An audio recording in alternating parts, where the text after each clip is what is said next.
dar o meu primeiro webinar falando sobre desenvolvimento institucional para o terceiro setor. Eu sou uma das fundadoras da plataforma Sul Social. Nossa missão é concretizar ideias e viabilizar projetos. E a gente tem um braço de organizações arrojadas, onde a gente gostaria muito de auxiliar as organizações a entenderem as suas causas nesse século XXI, principalmente utilizando as redes sociais como uma ferramenta, utilizando a internet como um todo como uma ferramenta, e especificamente o marketing estratégico, né, que a gente chama do inbound marketing. Então, eu quero começar falando um pouco sobre o sentimento que eu tenho das organizações sociais hoje.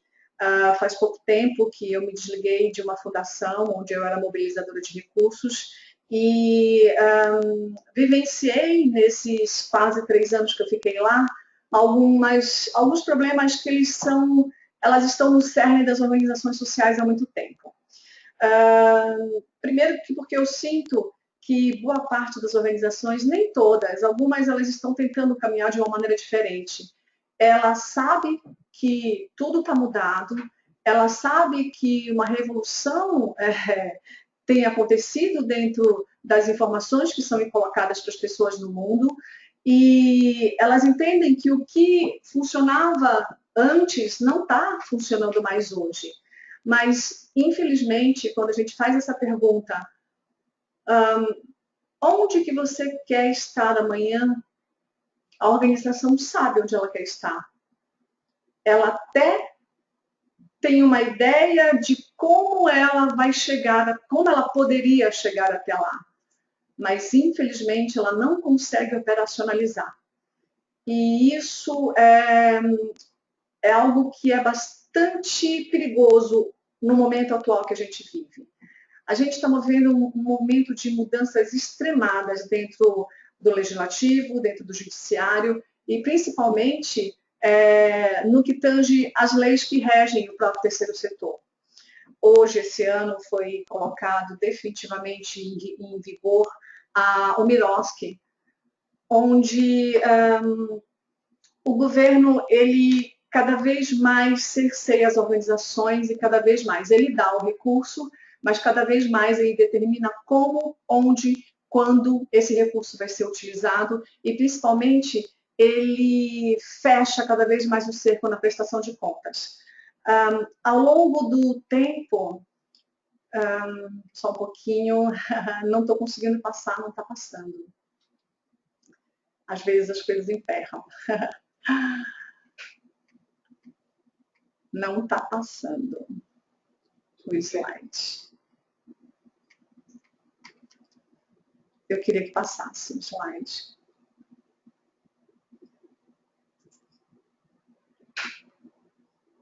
Então, essa pergunta-chave para todas as organizações que com certeza pretendem prosperar e com certeza querem colocar adiante, querem olhar para o futuro, principalmente imaginando a sua visão de futuro, né? Uma coisa que eu acho muito interessante da gente parar para avaliar. Eu vou passar aqui uma sequência de notícias que foram sendo veiculadas desde 2006. Notícias essas que fizeram com que, na verdade, a gente tivesse algumas perguntas a se fazer em relação ao papel que o executivo, o legislativo, todos eles fazem no cerco que eles fazem às ONGs, né?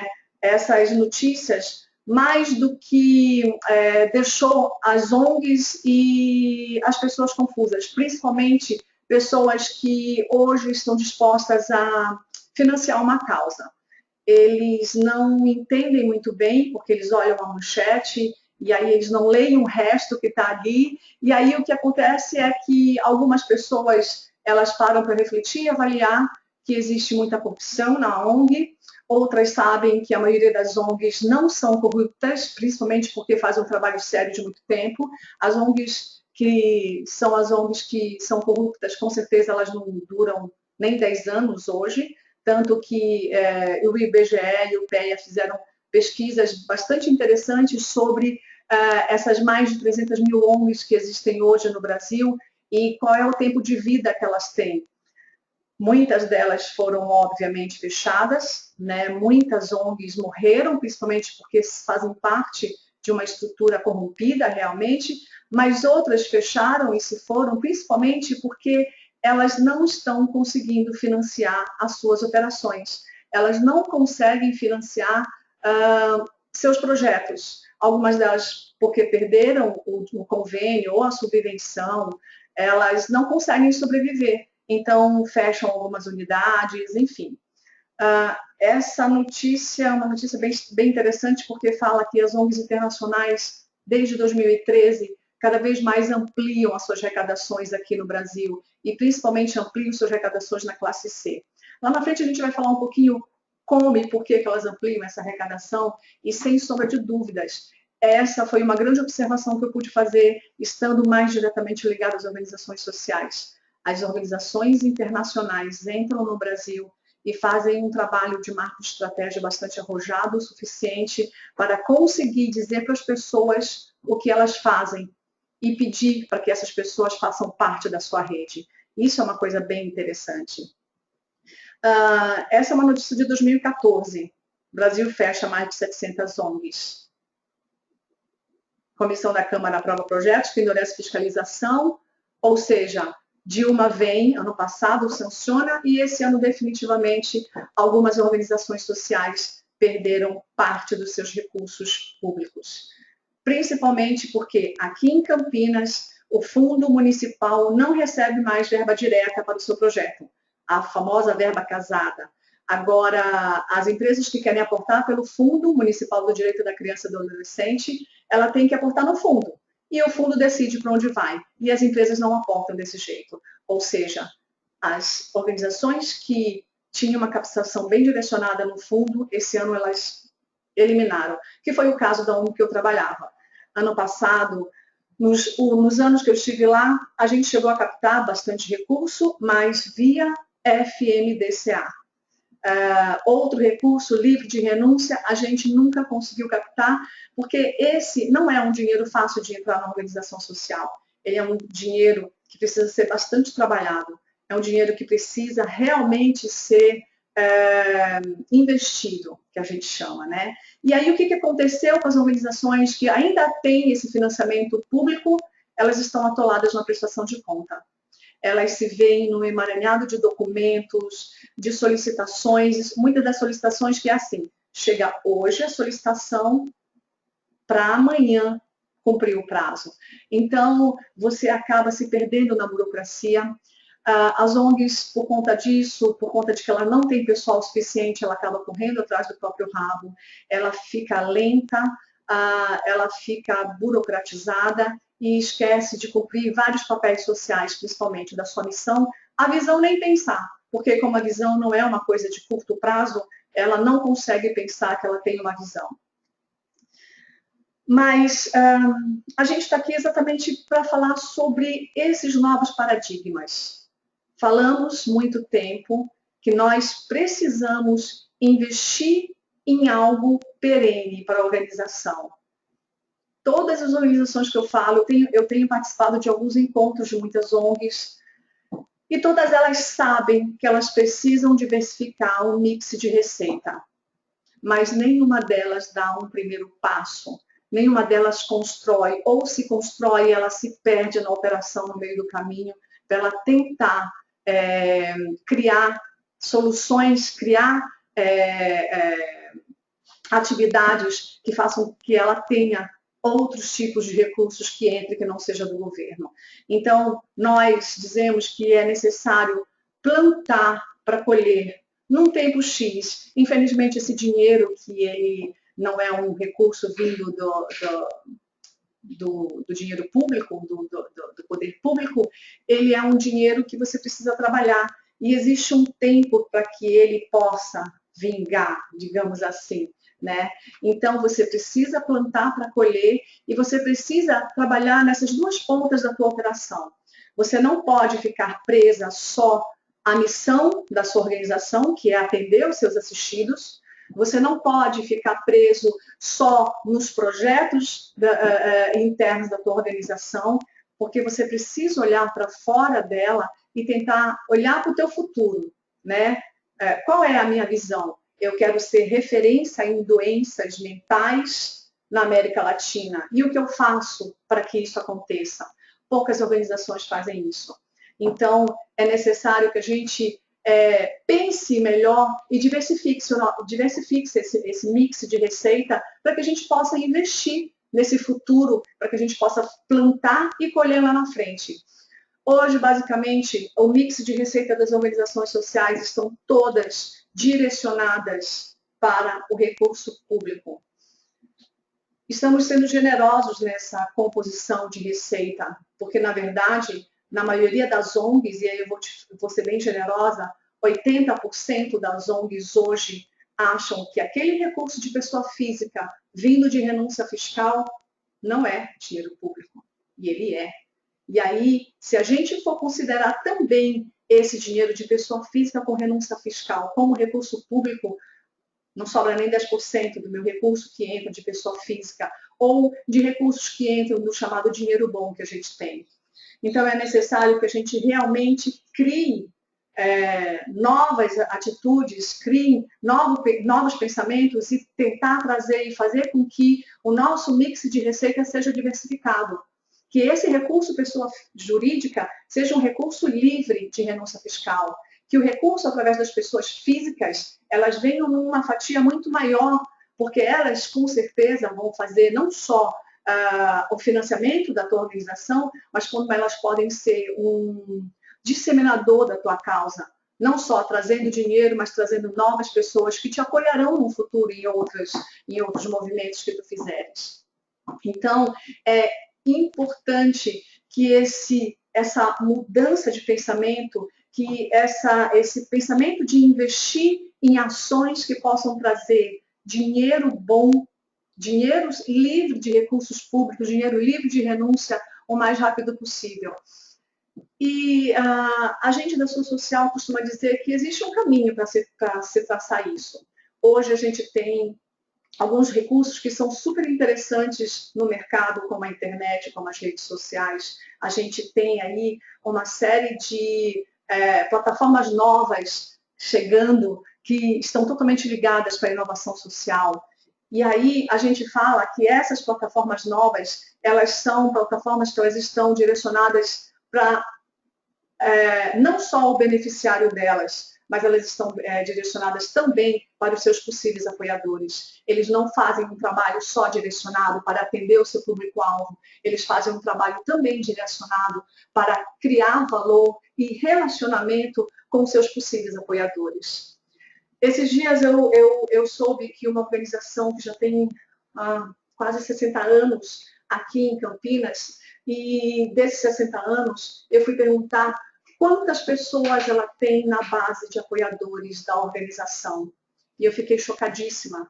A pessoa me deu informação de que nesses 60 anos de construção, de atendimento, de trabalho sério, de trabalho bastante direcionado para todos os tipos para o seu beneficiário, para a família do beneficiário, ele conseguiu ter 2.000 pessoas na sua base de apoiadores.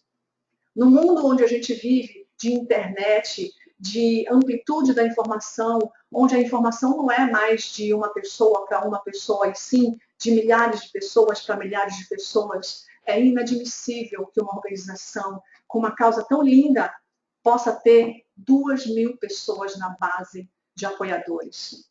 Então, as organizações hoje, elas precisam criar valor não só para os seus beneficiários, mas como para os seus possíveis apoiadores, para os seus atuais apoiadores, para os seus possíveis apoiadores e para aqueles que nem pensam em ser apoiador da organização. Quando a gente pensa na internet, por exemplo, a gente pensa numa rede que está conectada, uma rede que está aí, em todos os cantos do mundo, eu vou falar. Eu vou ficar aqui no Brasil, nós estamos em Campinas. Imagina que eu posso atingir alguém que está lá no Acre, alguém que é sensível à minha causa lá no Acre. Mas eu não quero atingir só essa pessoa que é sensível à minha causa lá no Acre. Eu quero atingir pessoas que nunca nem pensaram em se sensibilizar com a minha causa.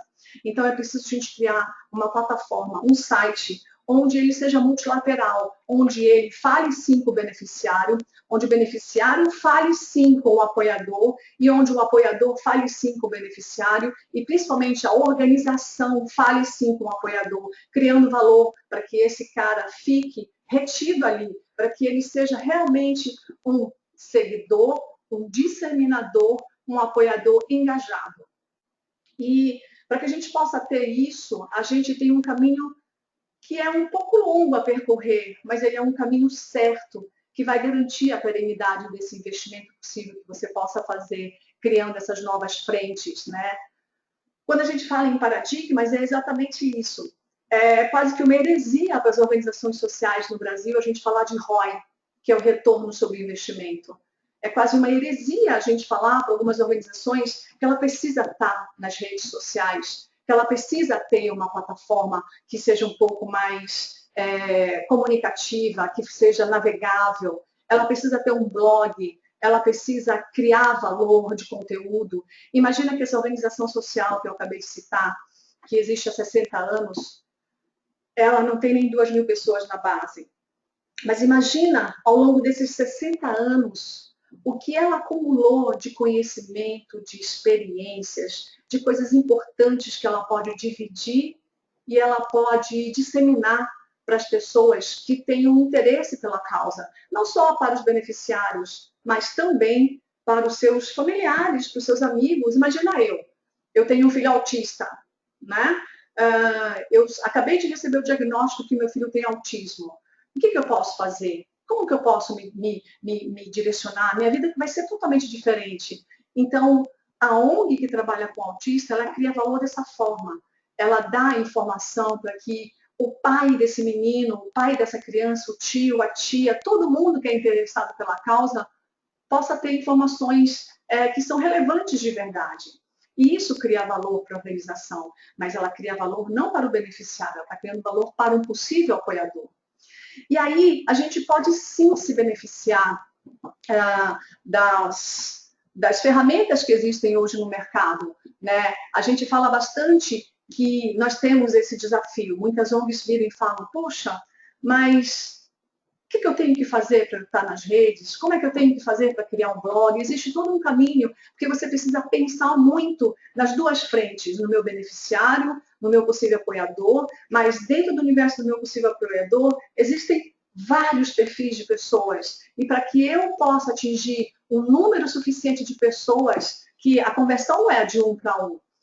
Eu não vou fazer uma comunicação para uma rede, para um nicho de pessoas e 100% dessas pessoas aderirão a essa comunicação.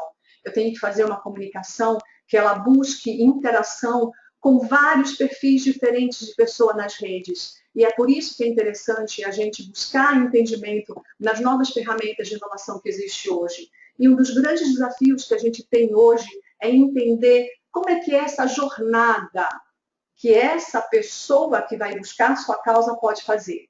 Aqui a gente fala de jornada de compra, porque a gente está falando de marketing estratégico, né? Mas é basicamente isso. É uma jornada de compra, porque eu sou uma pessoa bastante inovadora. Eu sou muito simpática a várias causas. Eu já entrei em várias plataformas de crowdfunding para doar para projetos sociais. 80% dos meus cupons fiscais eu divido em algumas ONGs diferentes para eu doar. Eu dou para o Hospital de Barretos, eu dou para a CCP, eu dou para o GRAAC, e alguns deles eu dou no próprio estabelecimento. Então, eu sou uma pessoa muito fácil de ser alcançada. Mas e uma irmã minha, que ela não tem interesse em causa nenhuma, ela não é simpática a nenhuma causa, nada no seu entorno se referencia a ela a uma causa? Como que eu atinjo essa pessoa? Então, eu preciso entender como as pessoas se comportam hoje para que você ganhe a atenção dele, né? A gente tem que pensar principalmente que o nosso apoiador, ele é o nosso cliente. E ele tem o poder de escolher. Hoje, infelizmente, ele passa por um processo que, muitas das vezes, pode ser rápido, como pode ser lento. Um processo de aprendizado e descoberta. Você lançou, então, aí algum conteúdo que chamou, de repente, a atenção dele para o autismo, né? Eu não tenho filhos, mas eu ainda posso engravidar. eu ainda posso ter um filho autista. Então, como eu sou uma mulher que já passei dos 35 anos, por favor, eu corro alguns riscos de o meu filho ter algum tipo de deficiência. Então, eu tenho a facilidade de pegar alguns conteúdos que falam sobre isso na internet. Mas e as pessoas que não têm essa facilidade? O aprendizado e a descoberta dela é muito mais difícil de se fazer. Depois que ela aprendeu e descobriu que existe essa causa, ela tem que reconhecer que ela tem um problema. Depois desse reconhecimento, então, ela considera que ela pode ter uma solução. E a sua causa, os conteúdos que a tua causa pode, os textos, as informações, tudo que pode estar contido dentro do seu site, pode ser considerado uma solução para ela. Então, ela se convence disso e aí ela decide, então, que ela vai entrar na tua causa, ela vai tentar saber mais, ela vai conhecer mais, vai chegar no momento em que você vai se relacionar a tal ponto com ela que ela vai decidir ser uma apoiadora tua. E isso tudo pode ser feito não de maneira física, pode ser feito tudo online. Hoje você tem uma coisa que se chama internet, que te conecta aos mais diferentes tipos de pessoas possíveis e imagináveis. Então, a ideia é que você consiga entender quem é esse teu comprador, quem é esse teu apoiador, você desperte nele essa descoberta, que você faça com que ele reconheça que ele tem um problema e considere que você pode ser um apoio para ele. E aí você tem a atenção daquela pessoa, porque estar na internet hoje é isso, né? Você tem que saber chamar a atenção dele para que ele possa ter a ação de querer ser um apoiador teu. Como é que é o comportamento dessas pessoas na internet? Existem vários caminhos que te mostram. Aqui, por exemplo, está falando sobre o que acontece em 1 minuto de internet. Olha o bombardeio de tantas informações que acontecem a cada minuto. Imagina, eu, você, mais uma na multidão. Algumas pessoas falam assim, alguns bastante conservadores falam assim, imagina, é tanta gente nessa internet. Todo mundo fala que se o Facebook fosse um país, ele seria o 3º maior país do mundo. Imagina, como que eu vou estar num lugar desse onde eu vou ter que dividir atenção com tantas pessoas? Por mais que a internet ela faça isso com a gente, ela tome totalmente a nossa atenção, ela também nos conecta, porque a Cauda Longa fala exatamente sobre isso. Sempre vai haver um lugar para o seu produto dentro da internet. Tudo bem que os 20% primeiros produtos que estão listados aqui, que é a cabeça do dinossauro, eles vão deter 80% da atenção, porque eles já fizeram algum trabalho, porque eles são diferenciados, porque a causa deles chama mais atenção. Mas você vê que ali 80% ainda de possibilidades de você poder subir para esses 20%. Então, de forma muito crescente, o Chris Anderson, que é esse cara que cunhou essa frase, a cauda longa, ele fala que de forma crescente o marketing de massa está se tornando uma massa de nichos, né? Porque, por exemplo, eu vendo meias amarelas com bolinhas roxas, eu só vendo isso. Eu sei que lá no norte tem um grupo de pessoas que vendem isso, aliás, que compram isso. Se eu for bom o suficiente para fazer com que minha comunicação chegue até eles, eu consigo vender para eles. Olha, a Amazon, por exemplo. A Amazon deu um estouro, um boom. Por quê? Porque ela estava dentro dessa cauda longa. E aí, a internet, ela não é essa coisa da vilã inteira, né? Mas é fato que muita informação, a abundância de informação, ela cria pobreza de atenção, sim. Porque o que a informação consome da gente é a nossa atenção. Imagina, fica 10 minutos na internet que você vai ver o que você vai ser bombardeado de pessoas. E é por isso que a gente precisa, sim, criar todo um método, toda uma estratégia para que a gente possa estar lá. Algumas pessoas falam, vamos contratar um estagiário para fazer aí umas coisas de Facebook, para postar umas coisas, postar... E não tem um blog, não tem um site. Ou seja, tudo que entra na página do Facebook fica lá. retido lá na base do Facebook. Porque o meu interesse de estar no Facebook é exatamente isso, que eu chamo essa pessoa que está na rede e eu levo essa pessoa para dentro do meu site. Quando ela entra dentro do meu site e eu tenho conteúdos relevantes, conteúdos que são bastante interessantes para que ela possa chamar a atenção, para que eu possa chamar a atenção dela, é que aí eu consegui, enfim, ter a atenção deles. A gente enfrenta esse desafio dentro das redes, dentro da internet. Prestar atenção nas coisas mais importantes que estão chegando e gerar atenção suficiente nas coisas que estão saindo. Esse é o grande desafio quando você está exposto. Você descobrir que existe uma rede lá fora, ter a atenção dessas pessoas e fazer com que elas tenham a ação de ir para o seu site, de se inscrever na sua newsletter, de participar de toda a discussão que está acontecendo dentro do teu site, através do teu blog. Isso é muito importante. Então, a gente precisa ser bastante relevante para que as pessoas verdadeiramente se sintam retidas por nós. Elas se sintam acolhidas, elas sintam que nós estamos resolvendo um problema para ela e que a nossa causa realmente é importante. Nós estamos criando valor para ela. Como a gente pode fazer uso das redes sociais, né? E desse processo de difusão da inovação? Que, na verdade, junto com as redes, junto com a internet, a gente trouxe uma série de difusão que é feita de pessoas para pessoas. Não dá mais para a gente pensar que a internet é só um celeiro de posts, que o Face é um celeiro de posts, que o Twitter é só retweetar. Não dá mais para a gente pensar assim, indiscriminadamente. A gente tem que pensar que nessa rede inteira social, no Face, no Twitter, existem diferentes perfis de pessoas e que para cada uma dessas pessoas eu tenho que despertar algum tipo de interesse. E a lei da difusão da inovação fala um pouco isso. Esse cara, Everett Hodge, ele identificou, e o Geoffrey Moore, eles identificaram que existem tipos de pessoas na internet. Ele fala que a menor fatia das pessoas que estão na internet, eles são os inovadores e os adotantes iniciais.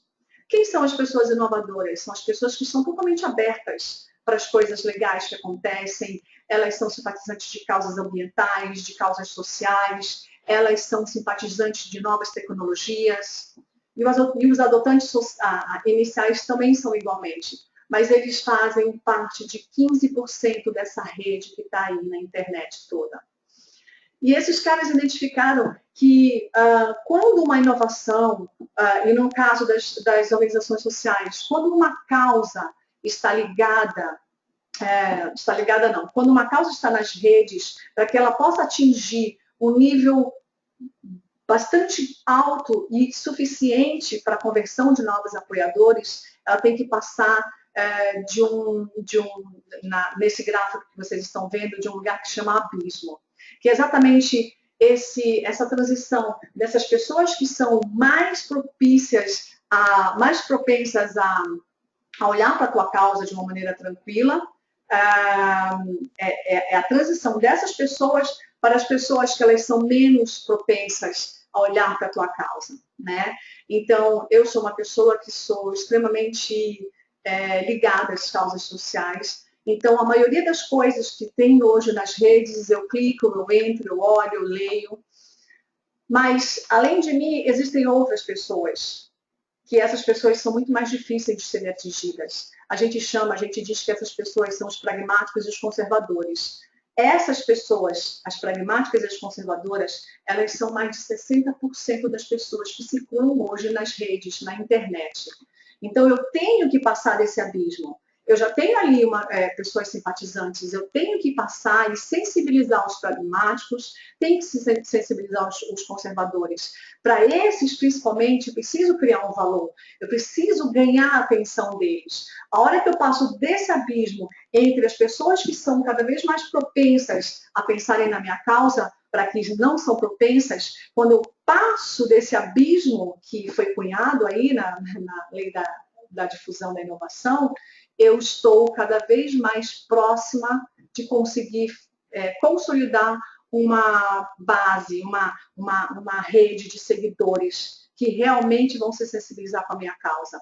E com eles eu posso desenvolver campanhas que são super interessantes de arrecadação de fundos, de mais disseminação da minha causa. E aí sim eu ganhei uma rede suficientemente. Mas para eu chamar a atenção dessas pessoas, para eu dizer para os pragmáticos e conservadores que eu tenho um valor para entregar para ele, eu tenho que estar totalmente convencido do porquê que a minha organização existe. Algumas organizações, elas nem pensam direito na sua missão.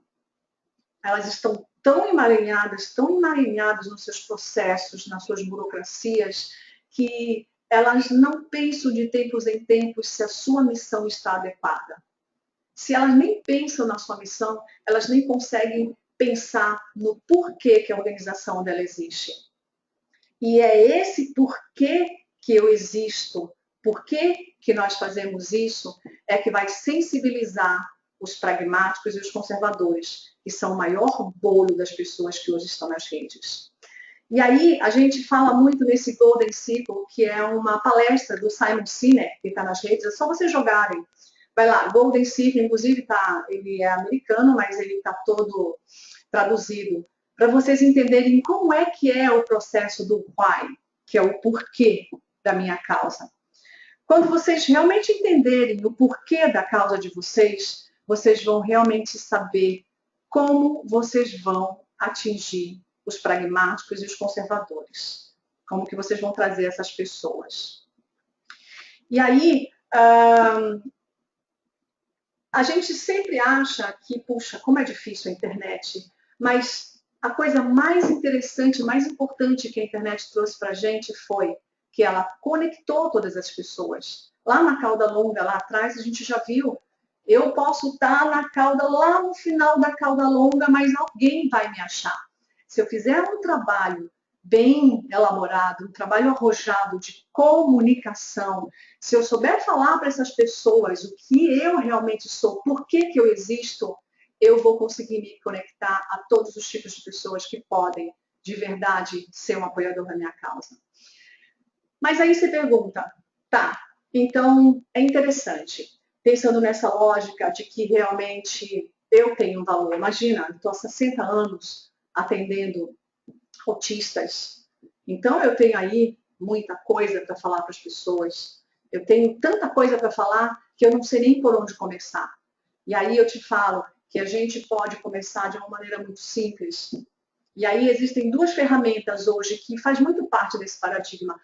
As organizações sociais, além de não falar em investimento, elas não falam em marketing. E se elas acham que elas não vão ter um custo na captação, para elas já está lindo. E isso não é uma coisa legal, não é uma coisa interessante. Para você ter dinheiro, você precisa investir. Para você ter mais dinheiro, você precisa investir. Hoje a gente colocou um post lá no nosso blog que fala sobre o ROI no terceiro setor. E tem uma frase que é bastante emblemática. Ele fala assim, ok, para você ter ROI, você precisa investir. Mas você não tem dinheiro para investir. Mas você pega uma pessoa para escrever um projeto para captar 1 milhão. Essa pessoa não teve custo nenhum. Esse teu 1 milhão talvez tenha um ROI infinito, porque já que eu não tenho custo, não é verdade? Mas e se eu tivesse 1 milhão para investir em captação de recursos de pessoas físicas e arrecadasse 4 milhões? Eu ganhei 3 vezes mais. E supostamente eu gastei 27% desse meu recurso tentando trazer mais dinheiro. Você prefere ficar com 1 milhão ou você prefere ficar com os 4 milhões? Eu preferia ficar com os 4 milhões. Todo esse processo, toda essa estratégia que a gente pode fazer, ela tem uma ferramenta super interessante hoje, que é uma ferramenta que poucas pessoas utilizam, que chama Inbound Marketing. O que é o Inbound Marketing? O Inbound Marketing é uma tática que você tem de ganhar a pessoa. Junto com o marketing de conteúdo, que é justamente isso, criar conteúdos relevantes e principalmente sustentáveis para que você possa atrair, né? A partir do momento que então eu estou detectando que existem pessoas dispostas, Eu tenho que, então, fazer com que essas pessoas entrem no meu site, entrem no meu blog, decidam me seguir, e a partir do momento que eu consigo fazer isso, eu consigo cada vez mais afunilar essas pessoas, né? O que foi que a gente fez hoje com vocês? A gente, na verdade, a gente fez um post falando que a gente ia fazer esse webinar, totalmente grátis, óbvio, porque aí a gente chama atenção, né? A gente atraiu vocês para que vocês entrassem na nossa landing page. Em troca do conteúdo que eu prometi doar para vocês, vocês me deixaram as suas informações. A partir desse momento, então, que eu produzi esse conteúdo, essa conversa que a gente está fazendo, a gente começa a fazer uma série de outras estratégias que otimizam esse conteúdo dentro da plataforma. Eu faço com que você entre, que você me visite. Provavelmente um dia você vem, clica, gosta, não lê tudo, vai embora. Aí o outro dia você vê de novo alguma coisa, você volta, entra, aí você decide que você vai ler.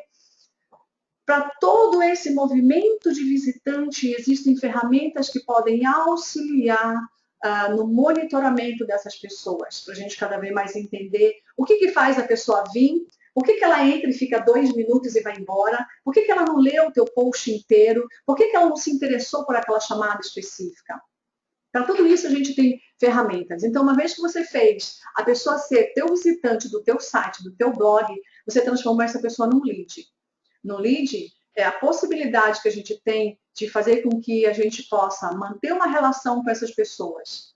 E aí, como é que a gente mantém a relação com essas pessoas? Através de materiais educativos, através de ações desenvolvidas com depoimento dos beneficiários. A gente faz uma relação e nutre essa relação com eles. A partir do momento que ela desceu um pouquinho nesse funil de relacionamento e principalmente nesse momento de que ela entrou como visitante, ela chegou e já se tornou um lead, porque, enfim, vocês clicaram no nosso webinar em troca daquele conteúdo que vocês queriam ver, vocês deixaram a informação de vocês. Com a informação de vocês, eu posso ter a possibilidade de manter essa relação. E eu já gostei de alguma forma do que... Vocês já gostaram de alguma forma do que a gente já produziu? Vocês aqui começam a referenciar a nossa organização. Depois disso, a gente começa a ter esse relacionamento mais junto e até um momento vocês começam a ser um apoiador da nossa causa. Pode ser um apoiador eventual, pode ser um apoiador recorrente. Por quê? Porque vocês participaram de toda essa etapa que a gente fez e tudo isso tem uma estratégia para ser feito. A gente precisa atrair, ativar e converter essa pessoa lá de cima em nosso apoiador aqui. Esse é um trabalho que você tem que operacionalizar de uma forma sistemática. Ele dá um pouco de trabalho, sim, porque a cada 10 visitantes, 7 se mantém na plataforma. Ixi, 8, 9, vai.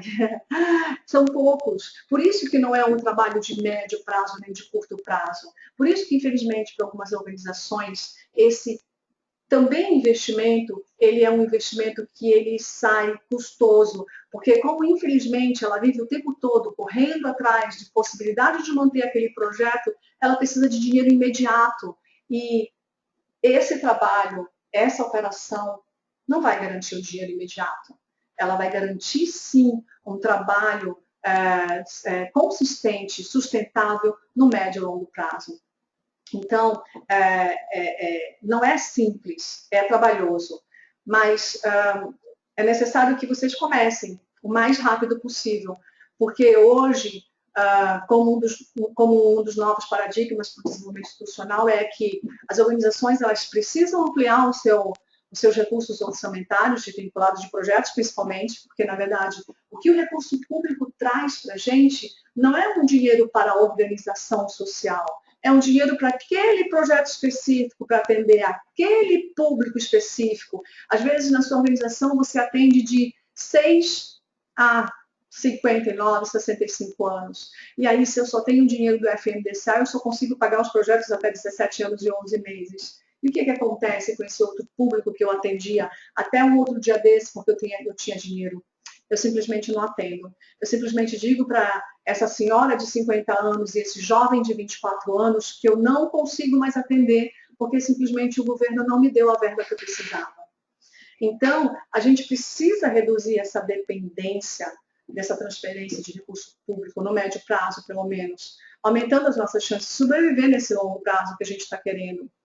Hoje, mais ainda, com esse novo Miroski, não está explícito nessa legislação do Miroski que os fundos municipais eles podem mudar as regras, como mudaram aqui em Campinas. Lá em São Paulo não mudou, em alguns outros municípios não mudaram, mas aqui em Campinas mudou.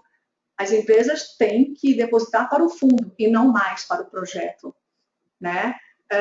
Nada na legislação fala que o município tem esse poder, mas ele fez. E aí? Como é que ficam as pessoas acima de 17 anos e 11 meses? Aliás, como é que ficam essas crianças de 17 anos e 11 meses? Como é que ficam as outras pessoas além disso? Você não tem dinheiro para o projeto. Então, é necessário urgente essa mudança.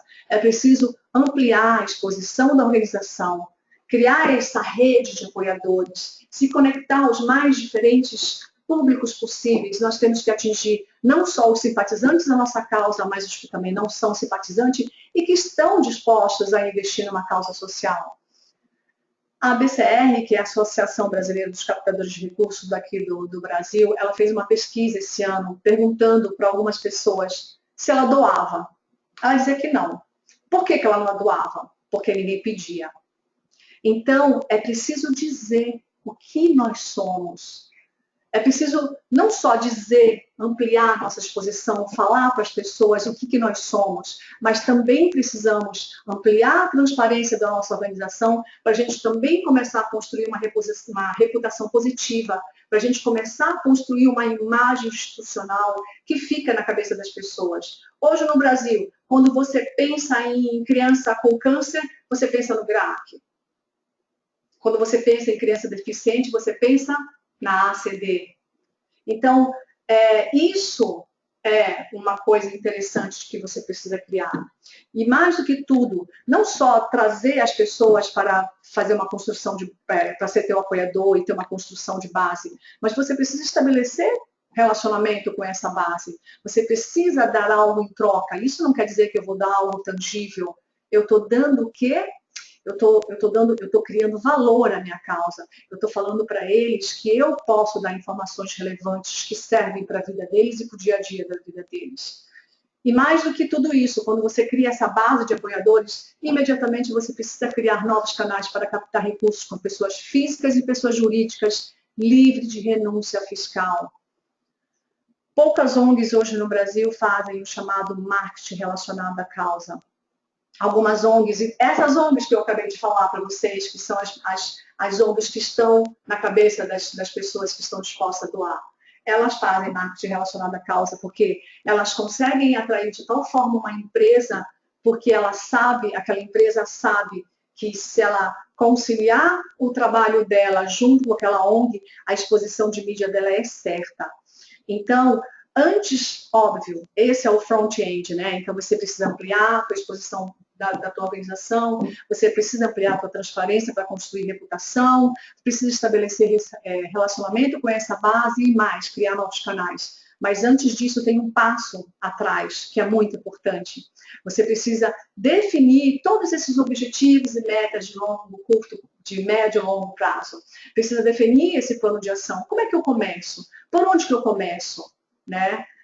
Principalmente porque você precisa entender como é que vão ser os teus custos dessa operação, quais são meus recursos atuais, eu preciso investir em novas equipes, como é que essa equipe tem que ser? Qual é a minha infraestrutura?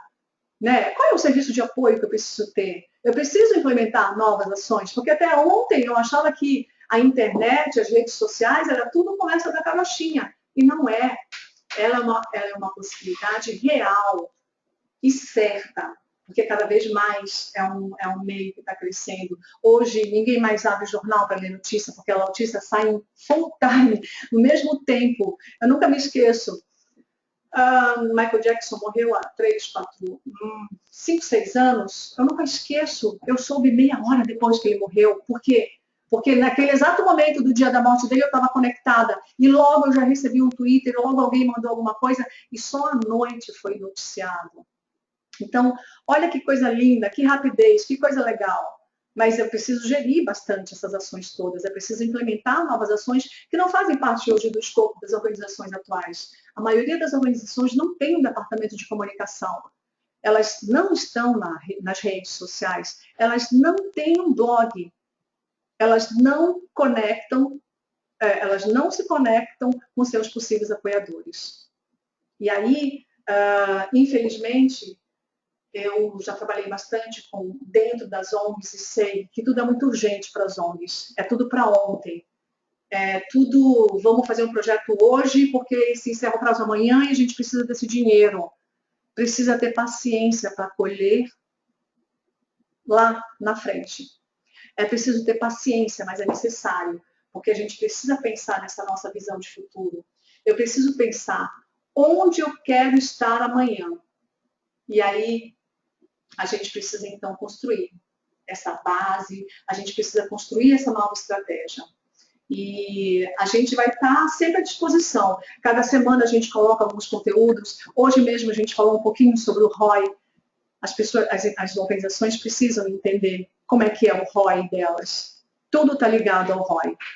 Então, eu posso abrir agora, nesse momento, para perguntas. As pessoas que quiserem fazer perguntas, a gente pode ter. E a gente vai estar sempre à disposição lá no nosso site, no nosso blog. A gente tem diversos conteúdos super interessantes, principalmente falando sobre as ferramentas de inovação, essas ferramentas que fazem com que a gente consiga avaliar um pouquinho, analisar um pouquinho quem é o meu possível apoiador. Né? O Thiago Ribeiro, que é um dos sócios da plataforma, ele é um cara que ele estuda muito, ele lê todos esses livros que estão aí, ele já leu de cabo a rabo, ele é professor de plano de negócios da extensão da Unicamp, ele faz doutorado em economia solidária. Então, a gente tem hoje aí um background muito interessante para dividir com vocês. Por favor, fiquem à vontade. Quem quiser fazer trocas, quem quiser saber um pouco mais, quem quiser conversar sobre o assunto, independente de qualquer possibilidade, manda e-mail para a gente, troca com a gente, chama a gente no blog, chama a gente lá na nossa plataforma, no nosso site, lá no Facebook também. A gente vai estar sempre à disposição. Quem tiver alguma pergunta, eu vou estar indo um pouquinho aqui disponível para vocês. Muito obrigada por terem me escutado. Esse webinar faz parte aí de uma série de outros que nós vamos ter, porque antes de nós sermos uma consultoria que tenta aí, quem sabe, concretizar as ideias e viabilizar os projetos, a gente é uma organização que se importa bastante com a parte social. A gente acha super interessante que as causas sociais hoje no Brasil possam ter um rumo muito mais arrojado, possam ter um pensamento um pouco mais ampliado, e a gente quer ajudar, com certeza, as organizações a mudarem esse mindset que a gente chama. Muito obrigada.